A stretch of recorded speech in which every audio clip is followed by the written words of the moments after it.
Okay, since I've now let my Frankenstein be known, I better do a guide to this Frankenstein. This Frankenstein was originally an Apple Power Mac G5. This thing is built out of 3mm of aluminium sheet metal. This thing is built solid, with good quality. So what happened was, I was given this Power Mac G5 that was not working. I got it working, but the problem is, because of the age of the system, it was not feasible to have running. So I decided to grab the case and modify it. Now, on the front, virtually to begin with, you wouldn't notice it was anything different, except for, the addition of switches for the fans in the front. One switches it from 5 volts to 12 volt rail, which 5 volt would make the fan run slow, 12 volt would make it run at its max.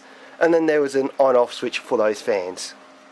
There's also, see how you got the optical drive here? There's no eject button.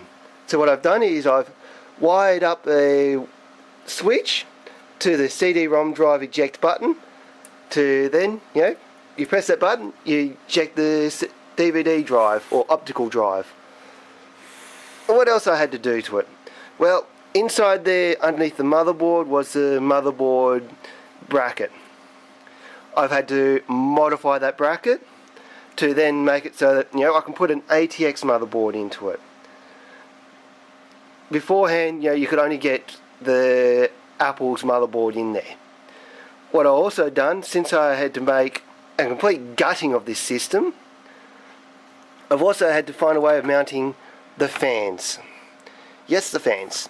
So what I did do, and I'll get some more light in it, is I got a sheet of aluminium, bent it to shape, drilled some holes in it for where I'm going to mount the screws, and mounted it all there. Now I had made other modifications. This case originally could only fit a micro ATX in there. I wanted to one day put a full-size motherboard in there, but that meant this sheet metal here was all the way across. The sheet metal here was all the way across. So what I had to do then was, cut out a piece here. What was mounted there? Of course, these hard drive bays. So then I just mounted the hard drive bays to the bottom of this aluminium sheet. And that's that part of it. Now, of course the back I/O panel is not the original back I/O panel. As you can see, I've made some adjustments. Cut it out, bent up a few pieces, which meant I also had made modifications to this here. On these holes here, these two holes, they were for another power supply unit, the original ATX power supply unit that went into these systems, that goes into ATX systems. I cut those out so I could put one of those in.